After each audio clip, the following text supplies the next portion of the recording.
Tere! Mina olen Carol Saarik, olen Uusmaa kinnisvarabüroo kutseline maakler ja minu käest on väga palju küsitud, kas ma ka tegelen kinnisvara hindamisega. Paraku mina hindamisega ei tegele, küll aga on Uusmaas eraldi hindajate osakond. Ja kuna hindamine on kinnisvara ostu müügi puhul väga oluline teema, siis täna ma vestlengi oma hea kolleegi, kutselise hindaja Argo Pillessoniga just sel samal teemal. Tere, Argo! Tere, Carol! Aga ma küsin kohe, miks on siis niimoodi, et kui inimene kutsub hindaja oma vara hindama, siis väärtus tuleb väiksem, kui inimene ise arvab. Ehk et kuidas hind tekib? No, eelkõige selleks põhjuseks, miks väärtus tuleb väiksem, kui inimene eeldab, on see, et hindamisel kasutatakse reaalset tehinguinfot. See, mida inimesed näevad, on tavaliselt kinnisvaraportaalid ja kui inimene näeb, et naaber müüb 10 000 eurot näiteks kallimalt, siis tegelikult see ei pruugi tähendada seda, et ega selle hinnaga tehingusse jõuab, et tihtipeale need tehinguhinnad on midagi muud kui pakkumishinnad. Ja teine oluline asi on see, et sinu kodu on seotud emotsiooniga. Sa oled selle enda jaoks kujundanud enda vajadustest lähtuvalt, aga see ei pruugi kõigile sobida. Et need on kaks sellist põhilist asja, mida võib-olla välja tuua. Aga lähme tagasi natukene. Miks üldse hindamisakti ja teie hindajad ütlete selle kohta hinnang? Miks seda enamasti vaja on? No tegelik õige nimetus on eksperthinnang. Eelkõige inimesed puutuvad kokku hindamisega oma kodu ostmisel, siis laenutagatise väärtuse hindamisel. Aga on ka palju muid põhjuseid, näiteks raamatupidamise jaoks ettevõtetel vara jagamised, hüvitamised on ju näiteks Rail Balticaga seoses, ostu-müügi otsuste tegemine, et põhjuseid võib olla palju erinevaid. Kui see vajadus on nüüd olemas, kas on midagi, mida kinnisvara omanik eeltööna ise siis võiks ära teha, enne kui üldse siis hindaja poole pöörduda? Omaniku poole pealt soovitaks vaadata üle selle vara dokumentatsiooni poole, et see on see, mida omanik saab küll teha. Et kui on tegemist kortermajaga, kas seal on parkimiskoht kuulub selle korteri juurde, mille alusel see kuulub, kui on tegemist siis eramajaga, kas on kõik väiksed näiteks garaažid juurde ehitatud, on nad seadustatud, et sellised asjad kindlasti tasuks üle kontrollida. Kui kuskil esineb mingi vastuolu, siis sellest kohe hindajale teada anda ja sellest lähtuvalt saab siis hindaja edasi konsulteerida, et kas sellega üldse sellel hetkel edasi minna või jätta sellel hetkel näiteks poolel ja hiljem tagasi tulla, kui asjad on korras. Et see säästab aega kindlasti ja raha. Aga mis siis ikkagi mõjutavad kinnisvara väärtust kõige enam? Üks on asukoht, aga mis sa veel välja tooksid? No see vana kulunud ütlus, et asukoht,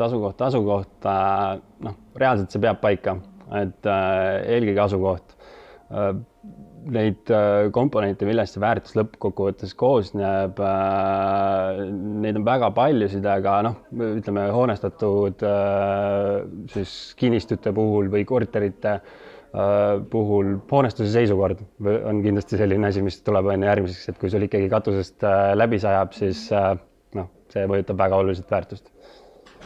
Ja kuni siis läheb see väikeste detailideni välja, et küttesüsteemid, kõik sellised asjad, et neid muutujaid on väga palju. Aga mööblist, kui palju arvestatakse hindamisel mööblite sisseseadet? Kas üldse või kuidas see toimub?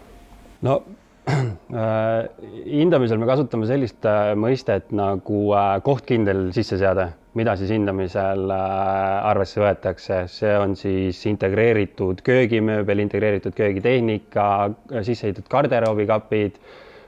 Need on asjad, mida siis hindamisel võetakse arvesse, aga see ei pruugi alati 100% selle sisseseade maksumusest nagu välja tulla, et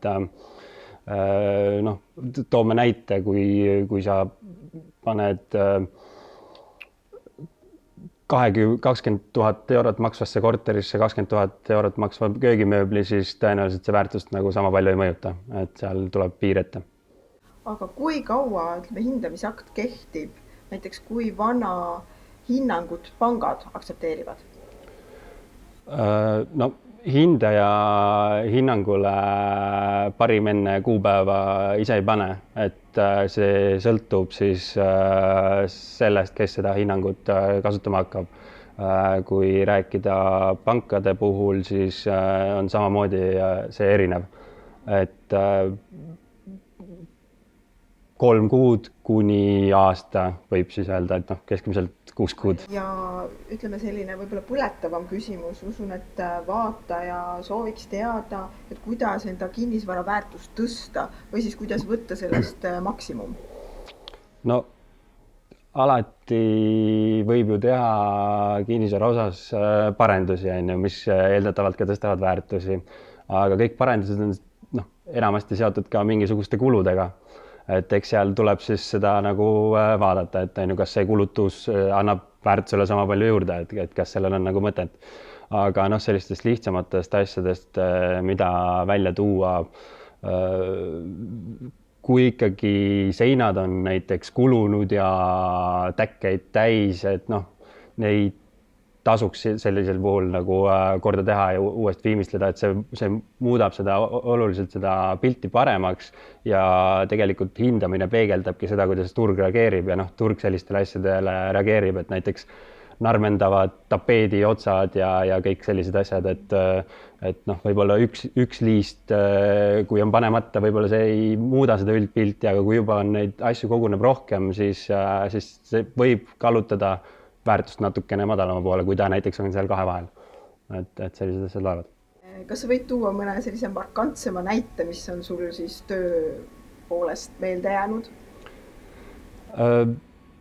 No eks neid asju juhtub, et selle 5 aasta jooksul, mis ma olen seda tööd teinud, võib-olla sellised kõige markantsemad näited isegi ei kannataks nagu eetrit, aga eks ikka juhtub, et lähed vale ukse taha või sellised inimlikud apsakad, mis nagu võivad osutuda väga koomiliseks, et siit ühte välja ma tuua isegi praegu ei tahaks.